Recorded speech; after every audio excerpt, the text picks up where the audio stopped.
আমাদের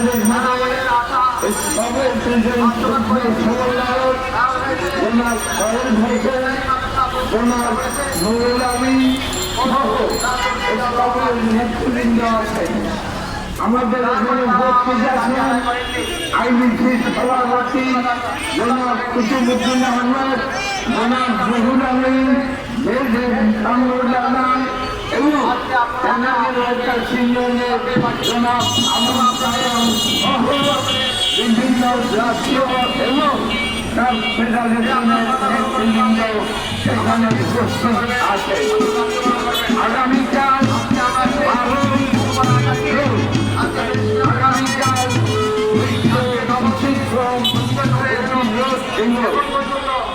সেই উপলক্ষে আজকে বাংলাদেশ লেবার ফাউন্ডেশন এই অনুষ্ঠানের আয়োজন করেছে। আমরা আইবিসির পক্ষ থেকে বিএনএফকে ধন্যবাদ জানাই এই অনুষ্ঠান আয়োজন করার জন্য।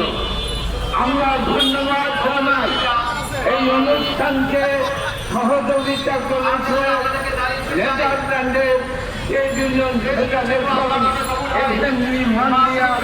আমরা তাদেরকেও ধন্যবাদ জানাই। আমাদের কথা অত্যন্ত পরিষ্কার। বাংলাদেশের আইনে 14 বছর পর্যন্ত হচ্ছে শিশু, 14 বছরের পর্যন্ত এই শিশুদেরকে দিয়ে যদি কাজ করানো হয় তাকে বলা হবে শিশু শ্রমিক। আমরা বাংলাদেশে কোনো শিশু শ্রম দেখতে চাই না। আমরা চাই 14 বছর বয়স পর্যন্ত যারা আছে আমাদের সেই ছেলেমেয়েরা বই পাতা করেন হাতে নিয়ে স্কুলে যাবে লেখাপড়া করবে, কিন্তু আমার সেই লেখাপড়া মানে ওই মূল্যবর্তী মাদ্রাসা না, পরিষ্কার হবে, সেটা হতে হবে স্কুল। আর 15 থেকে 18 বছর এটাকে আমাদের আইনে বলে কিশোর শ্রম। আর কিশোর শ্রমের জন্য এখানে বলা আছে 8 ঘন্টার জায়গায় তারা কাজ করলে 5 ঘন্টা।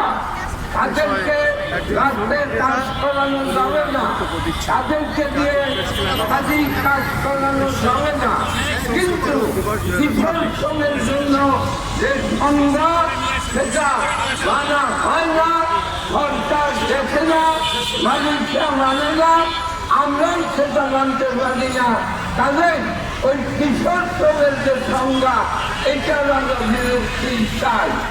আর এর সাথে আমি আরেকটা কথা বলতে চাই, শিশু শ্রম বন্ধ হতে হবে এবং লেবার বাধ্যতামূলক শ্রম এটা গার্মেন্টসে 8 ঘন্টার জায়গায় 12 ঘন্টা, 14 ঘন্টা, 16 ঘন্টা বাধ্যতামূলক কাজ করানো হয়।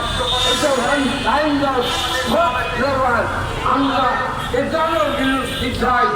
আজকে এই আয়োজনের জন্য বিএনএফকে আমারও ধন্যবাদ জানাই এবং আইনের প্রতিনিধি উপস্থিত হওয়ার জন্য তাকে সহ সকল নেতৃবৃন্দকে ধন্যবাদ জানিয়ে আমি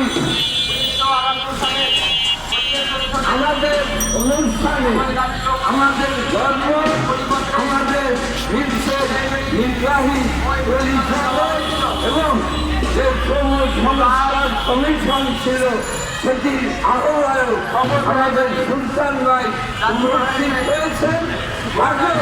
ধন্যবাদ জানিয়ে আমার বক্তব্য শেষ করছি। বাংলাদেশ থেকে আমরা আগামী কাল থেকে আমরা দেখতে চাই না।